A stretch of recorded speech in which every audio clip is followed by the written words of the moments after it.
Jaram hino ɗo taarika fiima antu heɗito moƴƴa. Tayibu no wuurde nder sonja. Nduluru tiiɗundu immi e hoore leydi Fuuta ndi.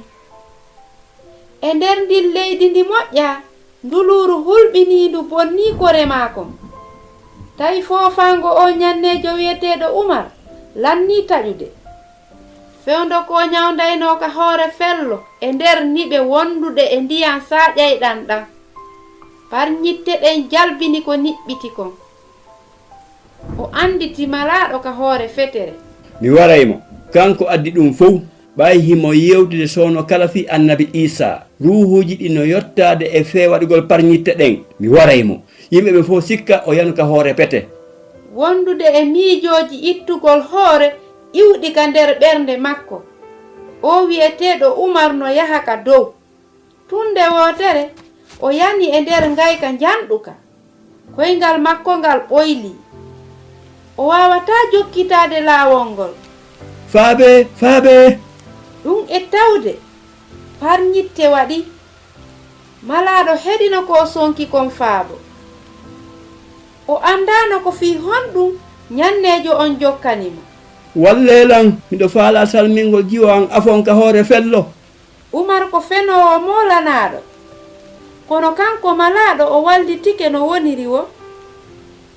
O ƴettirimo doy, o naɓimo haa e nder togooru ka ɓe ɗuwo ndiyam ɗan. Ɓe nani hito tiiɗugo hara hina farñitere, kono tawi hito ngon ɓurtay tun woni e tiiɗude. Fello ngon dimbi, pete moolanaɗe yani ka nder wimbo, mutini hoɗo ngon. O wi'eteeɗo Umar moni. Ɓeygu an Tayibu hiɗen haani faabaade ɓe. Umaru, ko honɗum haɗi heɗitoɗalan? Mi haalannoma fi aggitagol loope ɗen.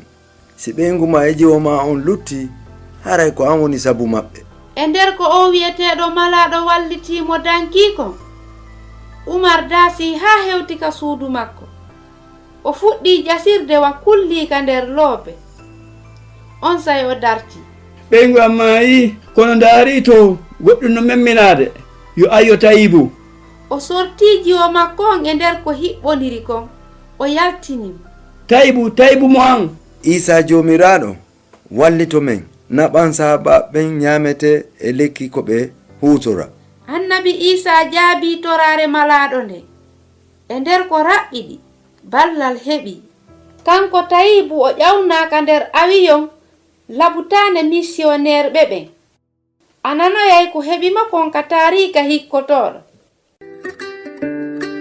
Husaynatu wonno e yewtude mo. Mi weltanike ma fii ko heɗitiɗaa kon hiɗen e saayi.